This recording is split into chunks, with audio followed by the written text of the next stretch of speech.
ECSI fans, you want to revolutionize your sports investing habits? Allow me to tell you about WagerWire. WagerWire is an app that helps you become a superior bettor by allowing you to sync all your sports books and track all your bets in one place. See your current action, your betting history, and stats. You could also sign up for sports books and collect bonus offers. Follow them at WagerWire on X, as it's the best account on the platform. Head to App Store or Play Store now and search WagerWire and download the app.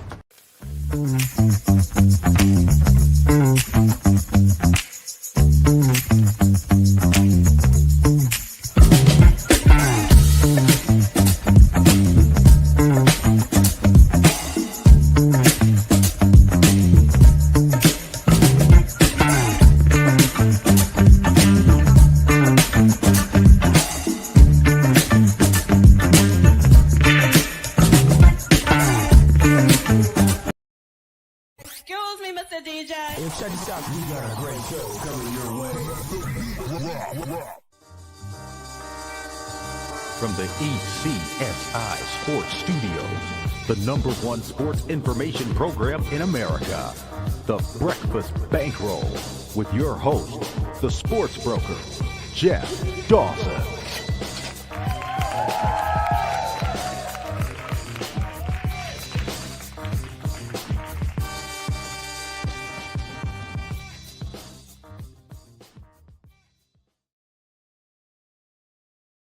Good morning, sports fans from all around the globe. I am the co-host, Jeff Dawson, East Coast Sports Investors, in a balmy 22 degrees in Cape Cod, Mass.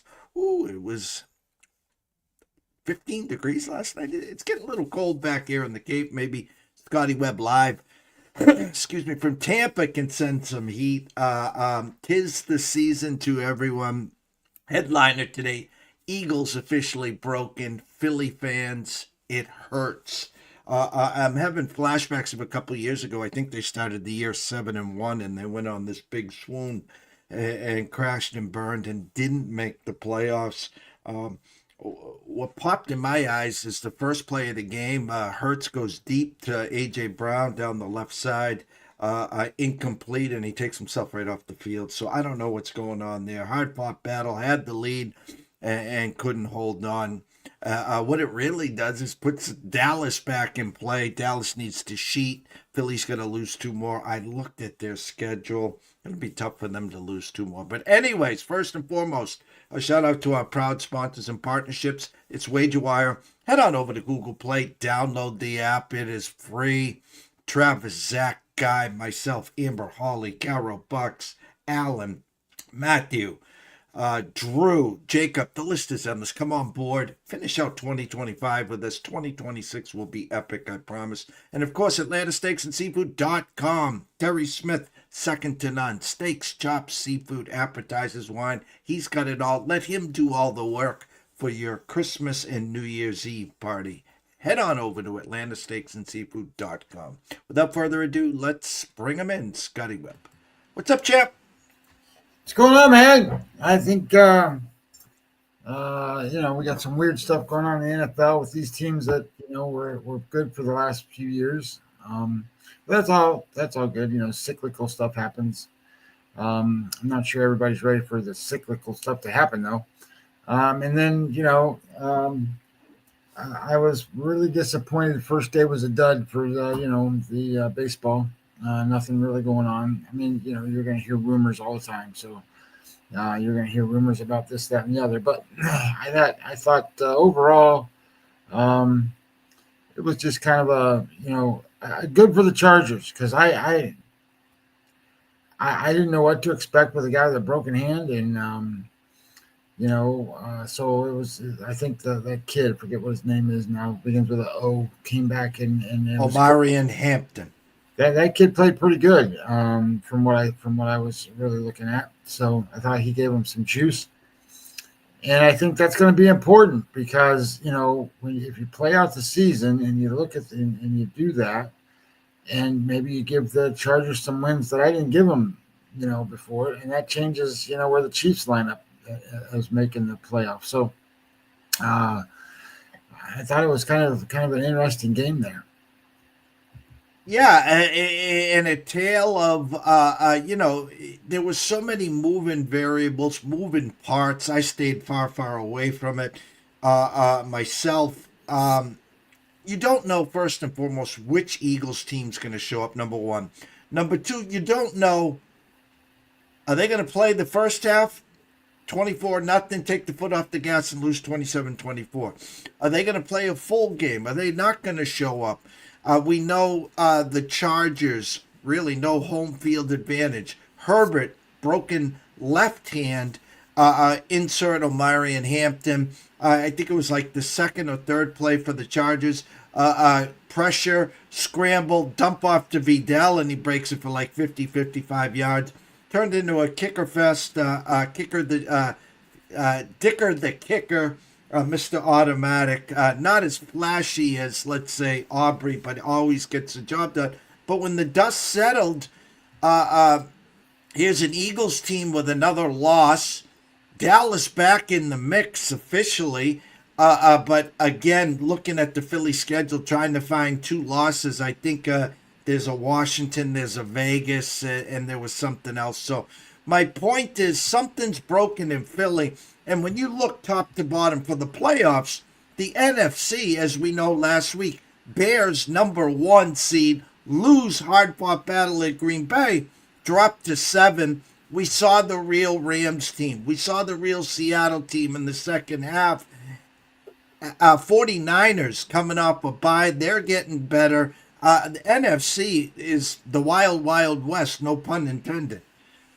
Yeah, it's when it comes to the quality of teams and how many there are, the NFC dominates.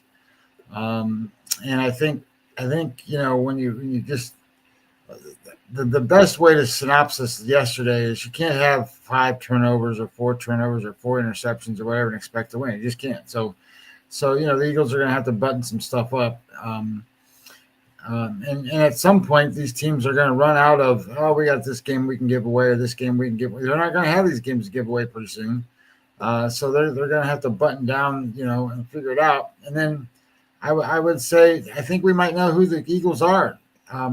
The expectation of them being Super Bowl champions should not be that way anymore. They don't play like it. So, hey, thanks, PayBPB. You reposted the stream, so that's awesome. So I think as you sit there and do this stuff and you watch it every day and you watch it every week and you hear the rumblings of they got Jalen Hurts and they got this wide receiver and they got that wide receiver and they got the greatest running back since whenever and all these other things. Well, they don't play that way, and there's an issue going on with that team.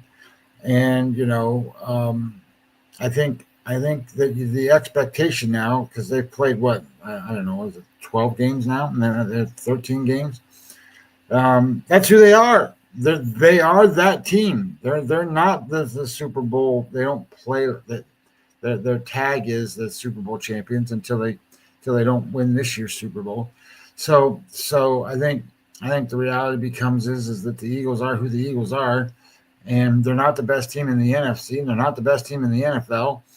And if they don't play home games in the playoffs, which is possible, if they don't play home games in the playoffs, they might lose right away. So they might not go make any deep runs, and the Super Bowl hangover thing for them happens, and all of a sudden it's up for grabs for anybody else. Right now, as we speak, Philly hosts Las Vegas on Sunday, 11.5-point favorites. And believe it or not, Minnesota-Dallas, the 8:20 game. I guess you can't flex out Mr. Jerry Jones at Jerry's World. Dallas, 6-point favorites there. I don't think they've flexed any game this year, have they? Yeah, they flexed yesterday. They flexed the Patriots-Ravens game to 8:20 next Sunday. So that was their first flex there. So not a lot to talk about the NFL. Quiet week in college football. Again, one bowl game, one Army-Navy game, which we'll get into. I do want to circle back to the MLB. Yes, disappointed, a lot of rumblings, everyone's in play. I just get nauseated where, for me and the Red Sox, they're interested. They had a Zoom call. They're going to meet, yada, yada, yada.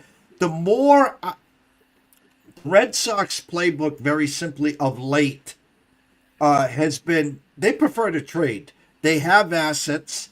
They prefer to trade, get control of a player, and then try to extend them on a team-friendly deal a la Crochet there. And Scotty, the more and more I dug into it, the more and more it made sense to me with the holes that they have. Kettle Marte, hands down, is the play for them. Well, that's I can walk you through some stuff here. So, Sure. can you pull up on your stuff Fangraphs? Yeah. And we'll walk through a little bit of this so that people can really see how this kind of works, and see what kinds of impacts we have. So, I've got them pulled up Fangraphs, and then what you do. And then what you do is you go to where it says teams. At the top it says teams. Yeah.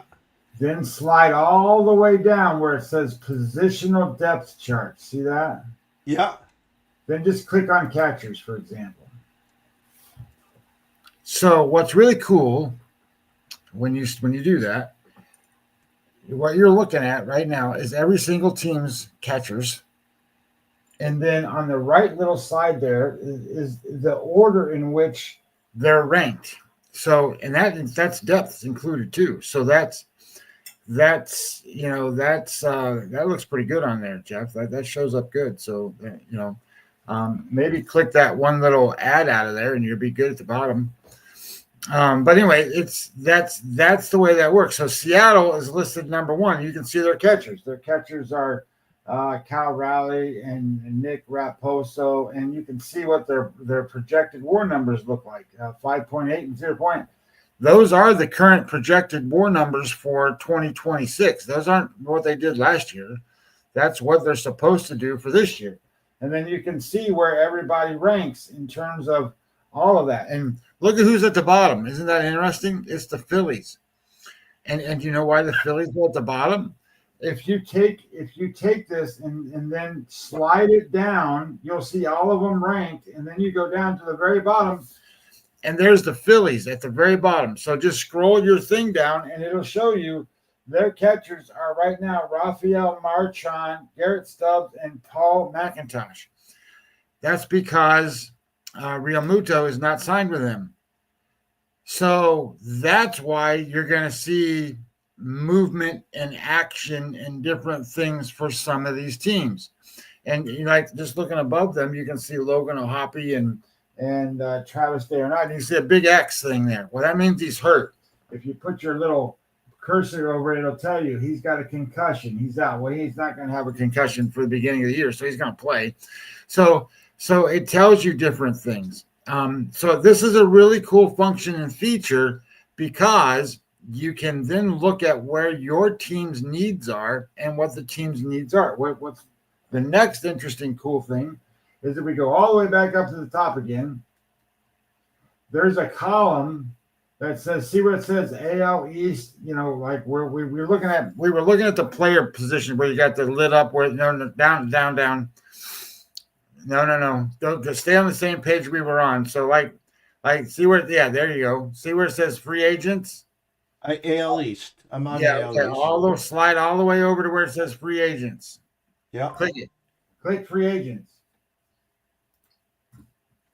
So there is your list of guys that are available, and those guys that are available and what their ranks are. So like if the Phillies sign JT Real Muto, he's worth 1.9 more, and he goes to that catcher category. 1.9 more improves them up, and then they get better numbers, and blah blah blah. So fills those gaps. And if you slide down, you can see you got Pete Alonso and Ryan O'Hearn at first base. So now if you want to go and say, well, I don't care about it, I want to see who the best hitters are and the best pitchers are.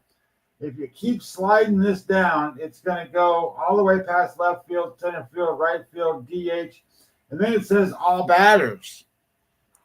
So when it says all batters, you can see the number one guy right now is Kyle Tucker. Number 2 is Bo Bichette. Number 3 is Alex Bregman. And Alex Bregman and Bo Bichette have the same WAR number. Then Cody Bellinger, Kyle Schwarber, Eugenio Suarez, and Pete Alonso. It tells you the value of those guys, and when a player gets signed, how many WAR they're going to add to your team. And then if you slide it down just a little bit further, there's your starting pitchers. Framber Valdez is the number 1 listed pitcher on this list. And then Ranger Suarez, Michael King, Merrill Kelly, Zach Gallen, Chris Bassett, Zach Eflin, Zach Lytle, Justin Verlander, just on and on and on. And then it does the same thing. If you slide it down just a little bit more, you got relief pitchers. Edwin Diaz, Robert Suarez, Hunter Harvey, Pete Fairbanks, Sir Anthony Dominguez, blah, blah, blah.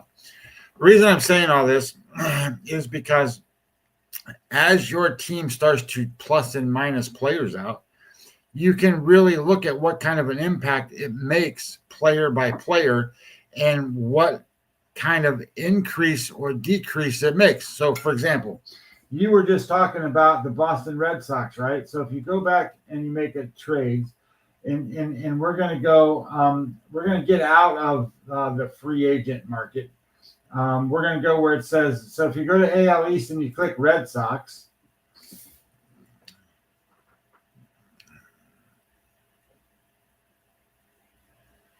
there's your Red Sox. So you were talking about getting Ketel Marte. So say you want to you're going to give up whatever players you're going to give up. And where's he going to play? Second base, probably? Yes. So if he plays second base, you've got Ceddanne Rafaela there now, and he's worth 1.1 more. And you got Rami Gonzalez worth 1. Your whole second base group is worth 2.6. So now you can do the same thing and go back up again. And you can go to NL West. You can click Diamondbacks, and you can go to Ketel Marte and see he's worth 4.3 WAR all by himself at second base. So that almost doubles your productivity out of second base. So that's an awesome move for the Red Sox. Now, so you can sit there and go, well, what does the Diamondbacks need to look like now? So if you go look and you say, well, Diamondbacks, they don't do very good at first base, right? They got a 1 rank at first base, so they need a first baseman. They're probably going to need a little bit of a second baseman in return, so that maybe they get whatever his name is, Ceddanne back, and maybe they give him a first baseman. It doesn't look like they got a left fielder, and when you really look at it, they need some starting pitching. So maybe you can put a package deal together where you get a second baseman, some young prospect kid, first baseman, and a starting pitcher, and you can get him. And maybe that's how you can look at what it's going to take to get like a Ketel Marte. Now, when I looked at some of this stuff and started putting some of this stuff together and watching some of the conversations, what I heard was, and again, this is all hearsay stuff that you got to try to listen to the guys, but they all talked about, okay, well, they're taking offers on Ketel Marte, but the price is high. Well, you can see why. I mean, if he's 4.3 WAR, he's the best free agent there is, if that makes sense. The free agent market was led by Tucker, who was 4.3 WAR, and then the other guys were 4. Well, he's a 4.3 WAR or 4.6 WAR by himself. So, what was he? Yeah, Ketel Marte is a 4.3 WAR all by himself. So as it turns out, they're going to have to, and the interesting thing is not only is he a 4.3 WAR, but if you look, here's another interesting thing. We'll see where all the Diamondbacks hitters are. If you slide it down and you look at all the Diamondbacks hitters lined up together, just slide it down. you'll see that Ketel Marte's 4.8 WAR. Well, how do you get from 4.3 to 4.8? Well, they got him playing designated hitter a couple of times, and they got him playing, another position or something. So he gets to be a 4.8 WAR guy. Well, now you got to really come up with, that's anytime you're, a 4.8 WAR guy, you're an all-star. You're one of the best players in baseball. Your Aaron Judges and your guys that are MVP caliber guys, they're probably around 5 something or 6 when it comes to WAR. But a 4.8 WAR is definitely way up there in quality of player. So if the Red Sox were to get this particular player, he's a 4.8 WAR guy. He's going to be an all-star. They need to give a package back over that, is meritive of that. So that's the reason I bring this up, Jeff, is I think you can use Fangraphs in a lot of different ways. And this is one of the ways I use it because I need to go and judge what teams' strengths are, what teams' weaknesses are, and do they really address some of the concerns. And the truth is, when you start to look at who's available in the free agent market and where they fill holes and stuff, some of those guys don't cut the mold to fit some of the holes. So, like in your case, if you want a second baseman, if I look at the second baseman free agent market, free agents, and I go second base, Jorge Polanco is the best one at 1.9 more. And then Louis Rengifo is number 2 on that list. So do those guys really carry the merit to go out and try to sign as a second baseman? I don't think so. So as it turns out, I think what you're talking about with the Red Sox makes perfect sense if they can pull that off. But I think it'll cost them quite a bit. Well. Again, I'm going to give you upside with Cassis. I'm going to give you upside. I don't know if Rafael is the answer for them. Romy Gonzalez. Do you want a ready pitcher? Because Gallen's probably gone with a Brian Bayo type. I'm hearing the name. They need a pitcher. They got to have a starter. So there's Bayo. They signed Mike Soroka yesterday, for God's sakes.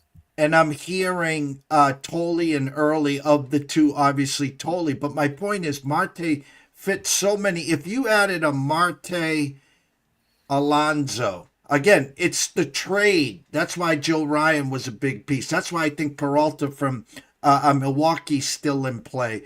Because they rather trade assets than pay for the free agency. And it comes down to, are they bringing Bregman back or not? Here's what I'll tell you is, I think they're going to go and sign a big bat and then let Bregman sit there like he did last year, and no one's going to want him, and he's going to come back to the Sox on a 1-year deal. But my point is, let's move on. Let's take care of the right side here. Let's offer up a package that's fair for both sides. Pencil in Marte at second. Sign Alonso at first, and then let's go. We'd be cooking with Crisco on the right side, Scotty. Oh, no question. I mean, there's no question that would be the case. And if I were to, so when you're looking at this, if you slide all the way back up, and so see the category, not where the players are, but on the right-hand side, like where it says Diamondbacks catchers and it lists the names. If you look just to the right of that, the teams are in order there. See them? So yeah. The teams are in order, and that's by collective WAR numbers. So it tells you the batters, and then it tells you the pitchers. So you can see the Red Sox are listed at 21.5 on batters, 20.9 on pitchers, and they're 42.4 listed as a total collective. Well, if you're going to start adding on numbers, and you add on the Ketel Martes, and you add on Pete Alonso in those two categories, and you get say you get 7 more WAR or something, 8 more WAR added to your number, and you don't lose that much, you're up there with the Dodgers. I mean, that's 50. So that's kind of how that works. Now, if you give up, you were talking about Bay or whatever, well, that's going to back them out of the pitching just a little bit. So the numbers will offset some, but you got pluses and minuses and pluses and minuses. So you can see that kind of how that works. What's interesting is if you click the top where it says pitcher for that category, it'll sort them by pitcher. So go, like where you see where it says bat, no, not all the way. It's like we're talking about the teams again, and slide your mouse to the right. Keep going to the right. There you go. Now click PIT. Now that's the bottom. I'm going to pick it one more time. There you go. So the Red Sox are listed as the number one pitching team in all of baseball for pitchers. So they're the number one pitching team, followed by the Dodgers, the Phillies, the Blue Jays, the Tigers, the Braves, blah, blah, blah. And then you can see down at the bottom, you've got the Diamondbacks that need pitchers. You've got the Cardinals that need pitchers. We talked about that just a little bit yesterday. The Cardinals are bad. So the Cardinals have they need pitchers. So that's the surplus of which, maybe they can start to do those different things. Steve, Dallas Cowboys, what happened, Eagles, since the fumble against Dallas? You changed a lot. Yeah, I suppose, if you think about Dallas and the game, and then you think about the Eagles and what's happened with the Eagles, it's kind of interesting. I think if you go look, and let me pull this up for 1 second. Eagles. If I click Eagles, where's the Eagles? Eagles. So,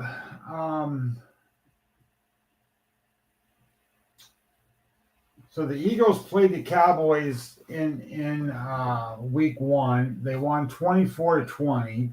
They beat the Chiefs 20-17. They beat the Rams 33-26. They beat the Buccaneers, and then they lost, which was 31-25. And then they lost to, and this is where I think things happened. Something happened after the Buccaneers game, because they played Denver. They lost to Denver. Then they lost to the Giants. Then they beat Minnesota. Then they beat the Giants in the rematch. Then they beat Green Bay. They beat the Giants. They lost to Dallas. They lost to the Bears. Now they've lost again. But the reason I say that is in the game against Dallas, they scored 24. Then they scored 20 against the Kansas City. Then they scored 33-31. Then they only scored 17. They scored 28. Then rematch, they scored 30. And then they only scored 10, 16, 21, 15, 19. So they're not scoring enough points, the Eagles. Their offense is bad. And then number two, when you start to think about what they're doing, they gave up 24 points to the Bears, 24 points to Dallas, 22 points to the Chargers. They only gave up 7 to Green Bay. That's pretty good. But they gave up 20 to the Giants and 34 to the Giants and 22 to the Vikings. They gave up 21 to Denver, 25 to Tampa Bay, 26 to the Rams. I know we can say a lot about the Eagles, but I would say, number one, you're giving up way too many points. And then number two, your offense is just not clicking. This is an offense that used to score close to 30 points a game, and now they don't score, but, they barely get into the 20s. So I think it's one of these things where the Eagles have a lot of work to do, and maybe it's injuries, maybe it's a lot of other things. But I'm not sure. He said these numbers are for the highest paid offense in the league. It's just awful. I agree. Like, something's wrong.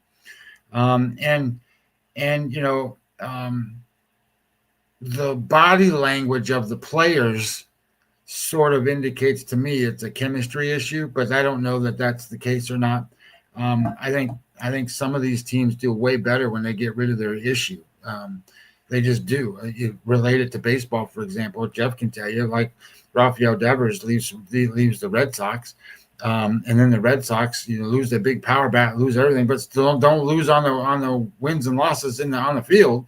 So, things like that happen, and I think they got some divas and some problems, and I don't know that their head coach is mature enough yet to maybe I don't want to say it that way. So we'll just say it's mature enough yet to handle those kind of crises.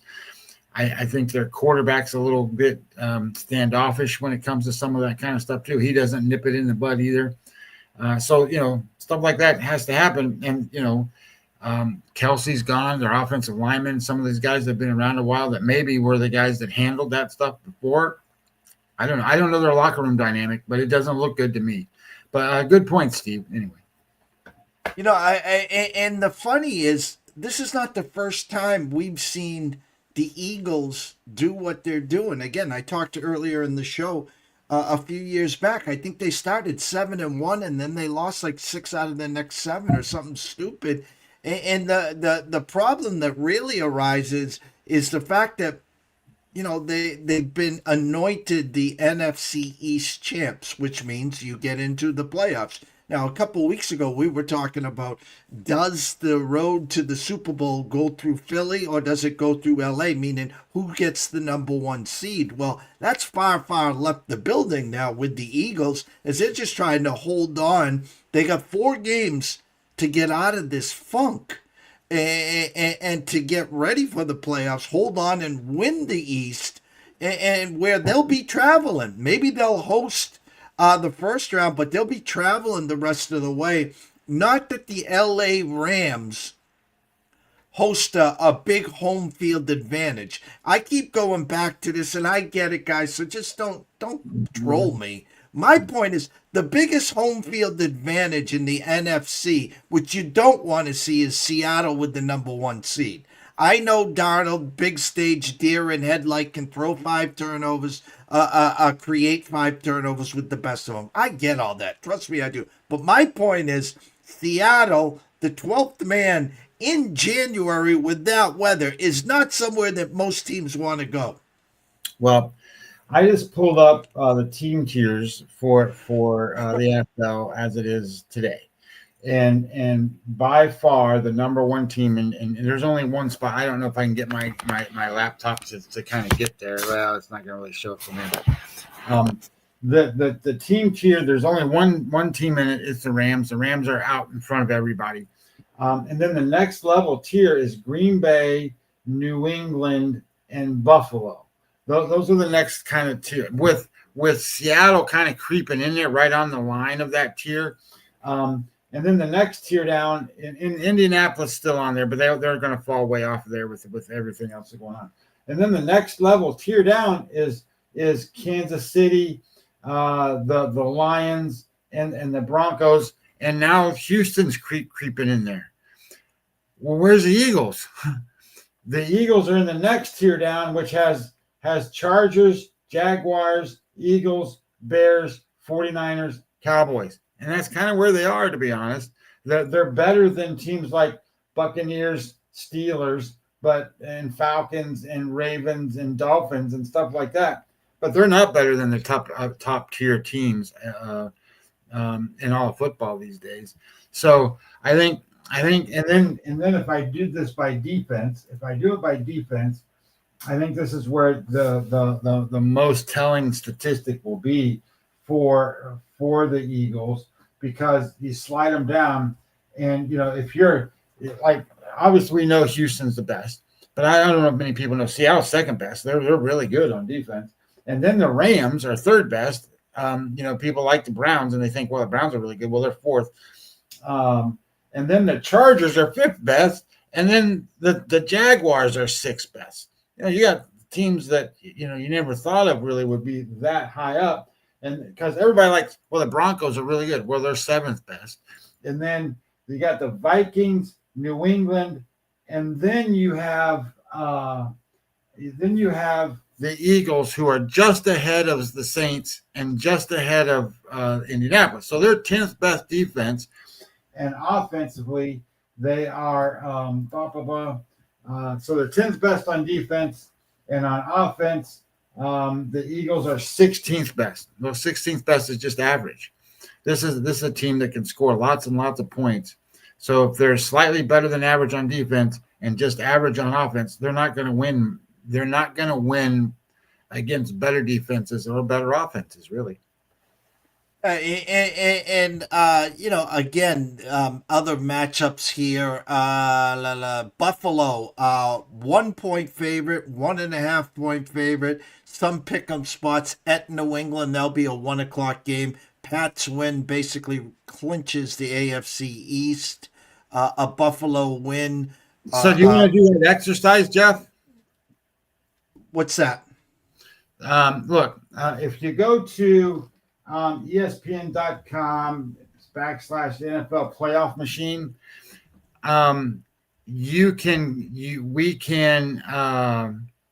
we can play out the season, and then it'll tell you. And this is sort of where I looked at stuff from before. So it looks like, I don't know if you can see my thing. It looks like this, and we can just do it just by talking about it if you want. If you got it up, then we can do it that way. There you go, beautiful. So right now you can see week 14 is in the books, right? No, week 14 is coming up. That's what it is. So where it says at the top, the little tab says week 14. You can see the games. So it says, let me go back and clear this. So where are we at? We're at week 14.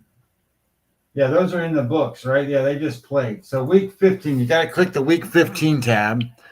So then those are the games coming up, and those are the current seedings and everything as it sits right now. So the first game, they're dark, but you can see if you put your mouse over it, you got the Falcons and you got the Buccaneers. Buccaneers at home. So I'm sitting here and I go, okay, Buccaneers at home. I'll take that. Bills, and so you click the Buccaneers and it'll light them up. Right? So then the next game is the Buffalo Bills and New England. So you tell me who's going to win that game. Buffalo. So click Buffalo.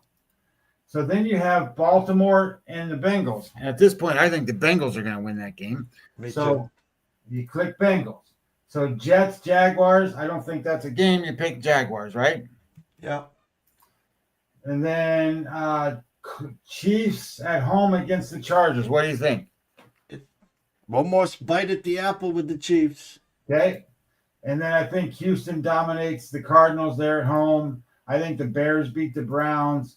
I think the Giants probably win this game at home against. I'm just picking a home team. It doesn't necessarily matter, but I take the Giants.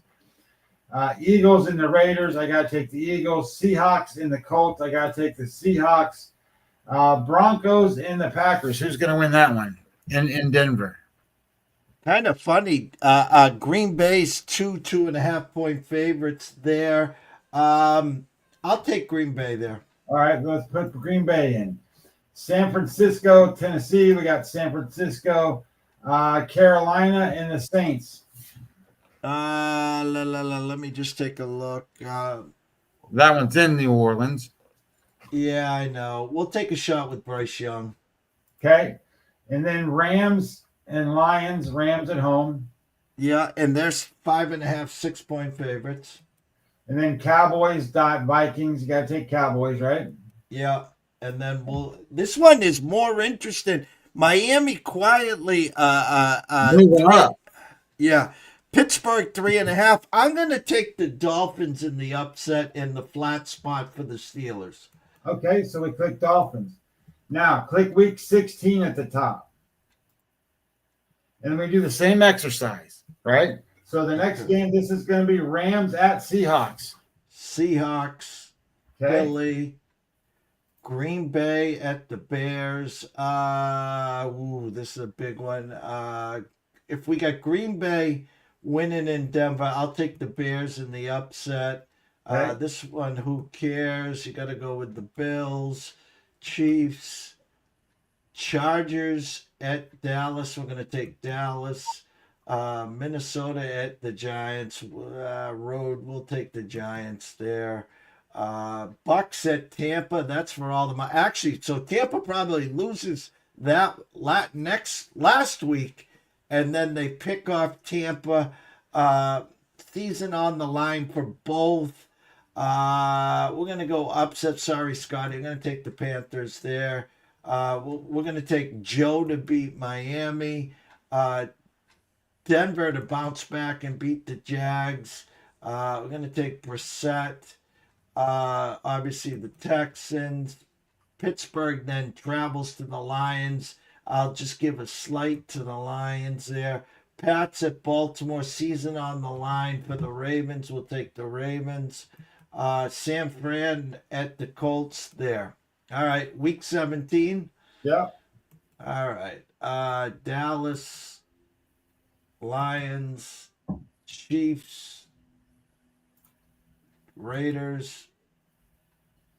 What's this? Houston at the Chargers, the Surgeon Texans, Seattle, Baltimore at Green Bay. I'll give them one more bite at the apple. Burrow, Steelers, Pats. Jesus, this for number one pick here. We're gonna go there. Jags. Wow, Bucks got to travel to Miami. Playoffs on the line. Surgeon Dolphins. Philly then travels to Buffalo. San Fran beats the Bears, and the Rams win there. And last but not least, Rams. Season on the line. Broncos, Chiefs, Pats, if it matters, Eagles. This is for first place. Winning in. Ravens, Steelers. We're going to go Ravens. Seattle beat San Fran at San Fran. Houston, Dallas, Cool Joe. I'm going to go Bears in the upset. Falcons find a way. Buffalo, Green Bay. There's your Bucks win. And the Jags. Okay, I'll complete. So now look at your scenario. You got the Chiefs in the playoffs. See that? Now yours you got the Bears in. So like when I did mine and I played out the season, I didn't think the Bears were going to win as many games as probably what you've got in there. So I've got the Bears out. But and you know, you've got the Lions out. So it's kind of interesting when you start to play out the season and you go, you know what? The Chiefs don't have a chance. Yes, they do, based on who they play. And you've got the Ravens in and the Steelers out. So and that in the NFC, I got Seattle as the 1 seed, the Bears as the 2. Philly gets in. Your Bucks get in, and the Rams travel to to Tampa. San Fran travels to Philly, and Green Bay travels to Chicago in the AFC. KC travels to New England. And I tell you what, at this point, I probably would rather see Patrick Mahomes in Kansas City than Houston there, the way it sits now. Jacksonville travels to Houston, and Buffalo travels to Baltimore. I like what that looks like. Well, it's interesting to me how when you start to play out the season and you start to think about certain things, and kind of the way I was doing it was I just want to pick the favorites and see what it looks like. Because if you pick the favorites and you kind of look at it, then maybe that's kind of how it looks. But that's the exercise I think that you can start looking at and kind of going, well, there's a path for some of these teams that everybody says there isn't a path. And, you know, you just did yours. I did mine a little while ago, and I think Kansas City makes it. I just do. I think they make it. And I was thinking, well, based off of what the Chargers did last night, maybe if I redo my thought process, maybe the Chargers get in. Well, the Chargers in your world don't make it into my world either. So I thought it was. I think it's interesting how when you start to look at really how things break down, and you had Tampa Bay losing a couple times there to teams that maybe they're going to be favored over. And they still make it in over like Carolina, because Carolina's schedule is pretty bad of who they play. Now I will tell you that the Bears have everything going for them in terms of if they win the games, because I think they play the Packers twice coming up, and I think they play the Lions. So my thought is they might lose all of those games. Well, So, they just lost to the Packers, so they have one more with the Packers, and I think they got two with the Lions. so there you go. So they got games that I think they can lose all of them. If they lose all of them, they're not even in the playoffs. So I think as things, and then you can see at the bottom there that kind of tells you your wins and losses and stuff and where they are and how it kind of breaks out and all that stuff. But anyway, point being is I thought it was a pretty cool exercise. I think it's pretty neat. I think it kind of puts things in perspective, and in the reason that you're seeing that, like the teams on the right hand side of your column up there with the wins, those are the division winners, and the teams on the left those are your wild cards. So the wild cards play the division winners, and obviously division winners are going to be home games. And then the winners of those games will then break out and start. Then they'll put, in your case, Seattle will play somebody, whoever the lowest seeded team is coming out of there. So I think as it kind of breaks out and looks at it, I think it's pretty cool. I think it's pretty neat how everybody's writing off Kansas City and stuff, and the truth of the matter is they're going to make it in. And look what you did. You got Houston winning the division. So I think that's kind of interesting that Houston can go on and win the division, and Jacksonville makes it in. You get two teams out of that same division, and the Colts with an injury, they're going to lose all their games. So they fall right out of everything and don't even make it in, which I think is what really opens the door for Kansas City. Well, we can't wait. We got some weeks to go here. Again, I'm kind of really hoping that we get some hot stove action today. At least something. Again, I get so tired of all the speculations. Meat. Now they're saying Alonso might drag this out. Pete, just do yourself a favor here. Pete, you've been dragging it out for years. There's no 5-year deal out there. I don't think there's a 4-year deal out there either. But maybe you get a 3 with the player option for yourself. Rumor has it Schwarber will be the first shoe to drop. Myself and Scotty will be back here on Thursday, 9:15, 9:30 at the latest. Winter hours with the dogs here. We moved up 2 degrees. We're up to 24 degrees here back on Cape Cod. I want to give a big shout out to Steve, Dallas Cowboys. Great questions. Thank you for all the love and support. Scotty, rest of the afternoon tomorrow off. Closing thoughts. Yeah, I think closing thoughts is we talked about it before. It's we're in a sit, hold tight, and hang on to what really happens and not what prospectively happens. I tried to provide some tools to allow you to look through some thoughts that you might have and what it's going to take to do some things with player movement and some other stuff. And you can grade that stuff a little bit on your own. Try to do that a little bit. Try to make it so that if you really want to see what teams are in need of what, you can do that. So that was kind of my goal with some of that stuff that hopefully you were able to put together today. And then, we got an NFL game coming up. Atlanta is playing, Tampa. Tampa needs to get their stuff together, and they need to win that game. So, I think you'll see a good performance from them. But quarterback hasn't played well for a couple weeks now, so we'll see what he looks like. And I think you're going to see Mike Evans back in that game. I think he's going to play. So I think you're going to see some more weapons that he's going to have to choose from. I think they're going to overwhelm this team. I think this will be a good spot for Tampa to be betting on. So we'll break that game down probably Wednesday or Thursday. My problem with those things is the data that I get doesn't come real quick for the Thursday games. It comes a little later, so we'll see. So other than that, I mean, it's no need to get crazy, you know. Now if you're betting basketball or doing some other stuff, you know, okay, great. But you know, football wise, it's a good time to slow down a little bit, not get too crazy. And I always try to tell people, don't bet on what you think you know, bet on what you do know, because what you think you know will bite you. What you do know is fact, and if you bet on fact, you're going to do a lot better than things where you kind of do, oh, I think this is going to happen or this should happen. Yeah, bet on what you know and where your advantages are, and then play that off, right? So just be careful what you get involved in, and now that you have time to look at stuff, look at it. Myself and Andrew McGinnis will be back here in about 15, 20 minutes. We can talk some NHL. We're going to see who's hot, who's not, maybe take a peek at a few futures.